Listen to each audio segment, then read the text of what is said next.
Al igual que nosotros, ustedes también deben haber oído que algo está pasando en Venezuela estos días. Y como siempre sucede en estos casos, nos inundan las informaciones de medios privados con sus propios intereses. Ha comenzado el mismo refrán de siempre, con conceptos hechos para darnos miedo y no para informarnos. Surgen enseguida las grandes palabras: represión, dictadura, censura. Pero como ya estamos acostumbrados a leer los intereses de la oligarquía, de los banqueros y muchas veces del imperio norteamericano detrás de estas noticias, vamos a tratar de tener una lectura más profunda y entender lo que realmente está pasando en Venezuela. Es muy importante tener una mirada geopolítica. Lo primero que tenemos que saber es que Venezuela tiene las más grandes reservas de petróleo conocidas en el mundo. Pero entenderemos mucho mejor lo que está pasando en Venezuela si damos una mirada a su vecino del norte, a los Estados Unidos. La sociedad estadounidense es una de las sociedades más consumidoras de los derivados de petróleo en el mundo. Primero que nada, en lo referente a la gasolina. Los Estados Unidos tienen la más alta tasa de carros por habitante en el planeta. Y obviamente hay otros derivados, como los plásticos, la ropa, los cosméticos. Para sostener esta sociedad dependiente del petróleo, Estados Unidos tiene que importar 60 de cada 100 barriles que consume. Tratemos de tener una mirada un poco más amplia. ¿De dónde viene el petróleo que se consume en Estados Unidos? Y en este sentido, el Medio Oriente es una zona clave. Estados Unidos importa una parte importante de su petróleo de Arabia Saudita, Qatar y los Emiratos Árabes Unidos.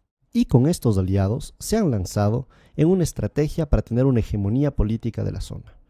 Es así que son estos intereses energéticos, tanto en gas como en petróleo, que están detrás de la guerra de Irak, de la violencia actual en Siria, de la ocupación en Palestina y de la intervención en Libia.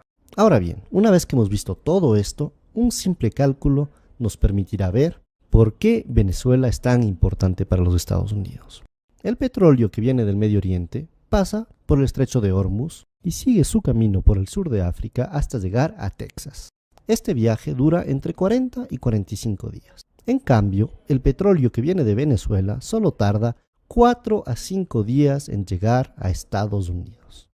Al comparar el costo que significa traer el petróleo del Medio Oriente y no de Venezuela, podemos entender muy claramente cuáles son los intereses norteamericanos en este asunto. Ahora bien, es muy importante que entendamos cómo estos intereses determinaron la historia de Venezuela. Durante más de 40 años, esta estuvo determinada por lo que se llamaba el Pacto de Punto Fijo. Este fue un pacto político entre la Acción Democrática y el COPEI, el Comité de Organización Política Electoral Independiente. A través de este pacto concordaron un programa político común. Lo único que cambiaba es que iban alternándose el uno y el otro según las elecciones. Estos dos partidos de derecha secuestraron totalmente la democracia venezolana por más de 40 años, defendiendo únicamente los intereses de la oligarquía y dejando al pueblo venezolano sin ninguna representación. Eso sí, lo que se garantizó durante esos 40 años fue un petróleo a buen precio para los Estados Unidos. Esto causó mucho malestar en el pueblo, que comenzó a manifestarse cada vez más fuerte. En febrero y marzo de 1989, estas manifestaciones llegaron a su auge hasta lo que se llamó el Caracazo.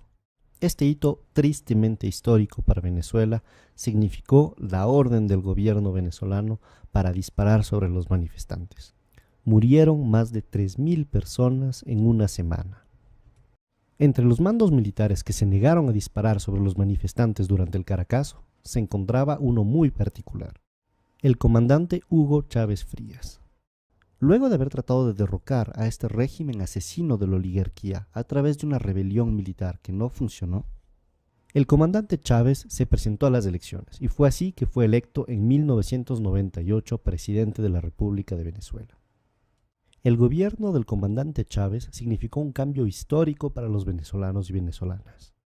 Primero que nada, por el enorme reforzamiento de la democracia en el país.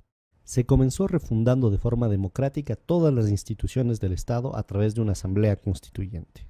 En los 15 años que lleva la Revolución Bolivariana, se han dado la cifra increíble de 19 elecciones, de las cuales 18 han sido ganadas por el proceso revolucionario. Este proceso de democracia representativa permanente ha sido además complementado por un fortalecimiento de la democracia participativa en Venezuela.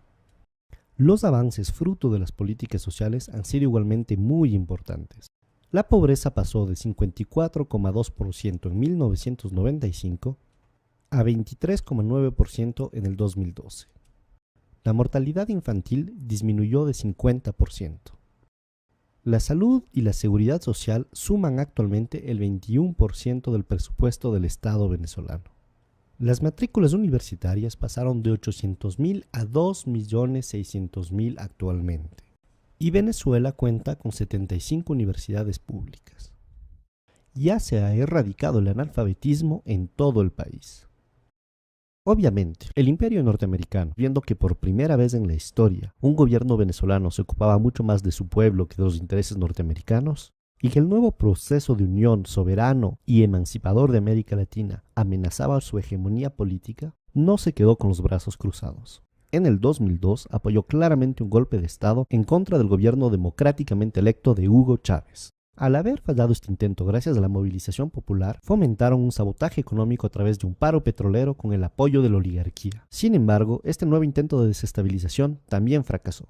Es así que tenemos que entender que lo que está pasando en Venezuela es un nuevo proceso de desestabilización. Lo único que ha cambiado es que esta vez es una nueva estrategia, lo que llamamos el golpe suave. El primer paso es la guerra económica. Por más de que se han hecho ya muchos cambios en la economía venezolana, el país sigue dependiendo muchísimo de las importaciones para satisfacer sus necesidades básicas. Y la misma oligarquía que creó históricamente esta situación está tratando de aprovecharse ahora de ella.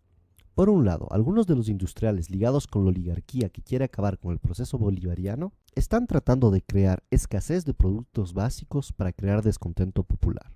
Y por el otro lado, algunos sectores importadores que también quieren acabar con este proceso están especulando con los dólares en vez de utilizarlos para importar productos de necesidades básicas para el país. Esto demuestra una vez más el cinismo de la oligarquía venezolana dispuesta a todo para volver al poder.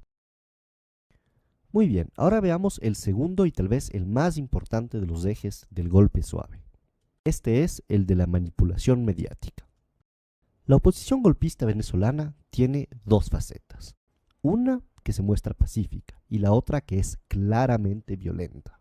Y ciertos medios de comunicación, tanto en Venezuela como en el exterior, se han convertido en el eje central de esta estrategia de golpe suave al manipular de forma totalmente vergonzosa los hechos que están sucediendo en Venezuela. Ellos quieren hacer creer al mundo entero que el gobierno venezolano está reprimiendo duramente simples manifestantes pacíficos. Pero este guión ya lo conocemos y no caeremos tan fácilmente en esa trampa. Si miramos un poco la historia de estos últimos años en América Latina, nos damos cuenta que Estados Unidos y las oligarquías no se han quedado de brazos cruzados frente a los movimientos progresistas. Primero estuvo el fallido intento de golpe de Estado en Venezuela en el 2002. Desafortunadamente, en el 2010 el golpe de Estado en Honduras sí funcionó. Después le tocó el turno al Ecuador, donde por suerte el intento de golpe de Estado del 2010 fracasó. Pero esto no se acabó ahí. El gobierno paraguayo de Lugo no tuvo tanta suerte y en el 2012 fue derrocado por un golpe de Estado parlamentario. Finalmente, en el 2012 y recientemente en el 2014 también se han denunciado intentos de golpe de Estado en Bolivia. Esta vez en Venezuela la historia está tratando de repetirse, pero no dejaremos que esto suceda. Los pueblos latinoamericanos hemos aprendido mucho de nuestro pasado, y esta vez no dejaremos que ni el imperio norteamericano ni las oligarquías nacionales logren arrebatarnos el proceso de cambio en el que nos encontramos. Fuerza, compañeros venezolanos, no dejaremos que este golpe suave se realice.